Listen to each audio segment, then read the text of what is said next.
Vamos conferir agora uma matéria especial sobre Regis e Moisés, atuais protagonistas de Guarani Ponte Preta.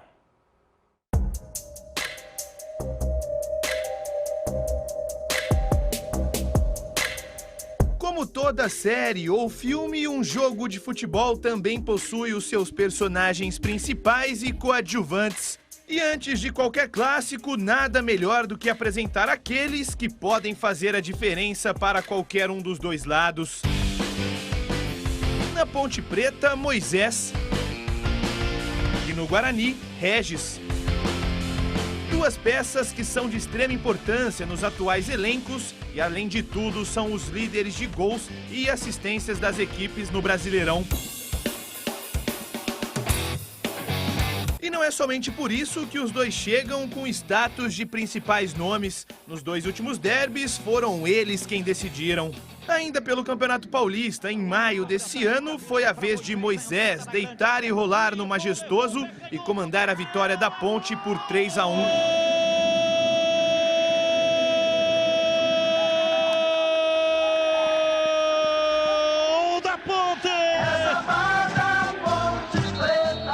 Derby pelo primeiro turno da Série B, dessa vez no Brinco de Ouro, foi o meia do Guarani que fez o gol que deu a importante vitória ao Bugre.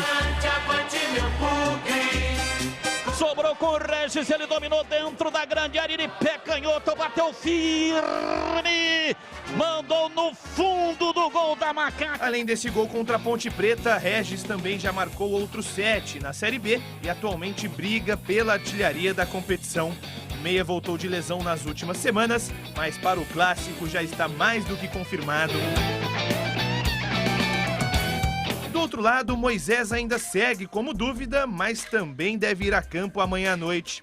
O atacante da Ponte nessa temporada possui 5 gols na Bezona e 3 assistências, números que fazem com que o jogador seja o principal destaque da Macaca em 2021.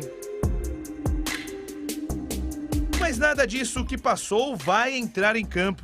E como todo derby, o clássico de amanhã pode preparar surpresas positivas para um ou outro torcedor. E o que nos resta é aguardar.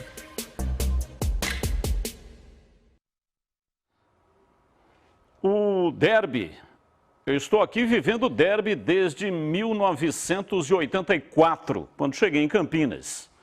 Não contei, acho que já narrei aí para mais de 40 derbys, 40, 50 derbys.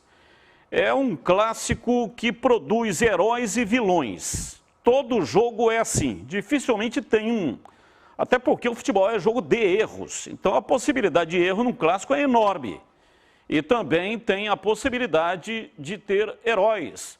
O cara que marca o gol da vitória. Aquele que dá o passe magistral, como disse agora há pouco o Tigrão sobre o Carlão. Ou então um herói improvável, que foi o caso do Ludic, menino da base, ganhou uma oportunidade no derby, um dos maiores clássicos do Brasil, e marcou um gol. Ficou marcado para a história, entrou na galeria, na seleta galeria de artilheiros em derby. Neste derby, teremos heróis e vilões? É difícil saber, né? Muito difícil. Provavelmente sim. E quem serão eles? Não sei, talvez os mais improváveis.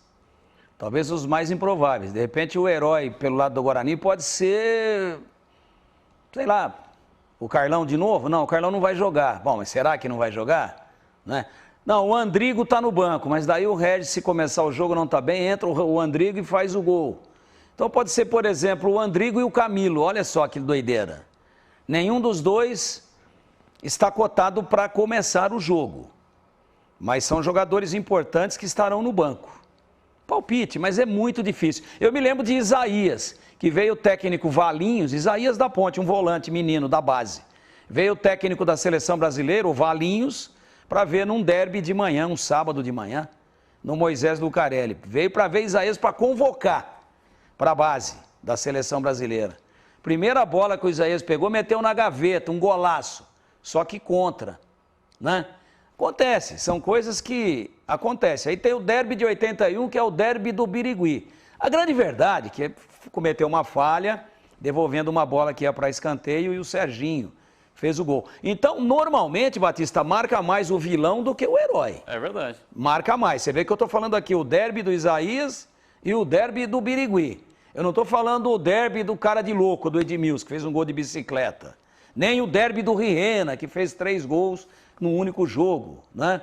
Então, normalmente, marca mais o vilão. Tomara que não tenhamos vilões, né? Será melhor para o jogo. Mas a estatística é assim, né? Notícia ruim, ela é replicada 17 vezes.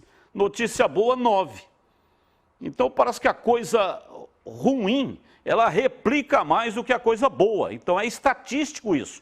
17 para notícia ruim, 9 para notícia boa. Você quer 2 situações que, se acontecerem, são muito positivas? A primeira é gol do Lucão, por exemplo, nesse clássico. Se ele precisa de uma redenção e de uma confiança além da normalidade, é fazer um gol em derby. E do outro lado, digo a mesma coisa. Se a Ponte, por exemplo, conseguir vencer o jogo, ela consolida definitivamente a sua reação de uns tempos para cá. Então, são situações positivas que podem acontecer. Em 2003, o Riena estava se pegando de tapa com a torcida. Nós trabalhamos nesse jogo. O Riena era quase considerado persona non grata no Moisés. Vai no derby e marca 3. Só ouviu o Júlio Nascimento também Acontece. sobre esse assunto aí de heróis e vilões, né? Tivemos um derby aí na Ponte com mais de 100 faltas. Aquele jogo não teve herói, não teve vilão, não teve nada, não teve gol. Todos foram vilões. Você acredita em heróis e vilões no 201, hein, Júlio? Olha, Batista, é difícil prever, né? A gente torce para que só tenha heróis, né? Mas dificilmente alguém não erra, né? Você mesmo fala que futebol é um jogo de erros, então alguém, de repente, acaba errando aí. Em relação aos prováveis protagonistas, os protagonistas diferentes do clássico, fugindo aí de Regis e Moisés, são grandes candidatos. No lado do Guarani, eu diria Bidu e Rodrigo Andrade, né? A Ponte Preta tem uma dificuldade, né? O Ivan com finalizações de fora da área, tem sido assim durante o campeonato, e são 2 jogadores que podem oferecer certo perigo para o Guarani.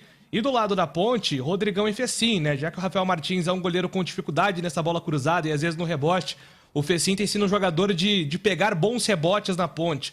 E o Rodrigão sempre é uma arma muito forte na bola aérea. Então seriam 4 jogadores aí que eu indicaria que são prováveis protagonistas também, devido às suas características de jogo, para esse derby 201.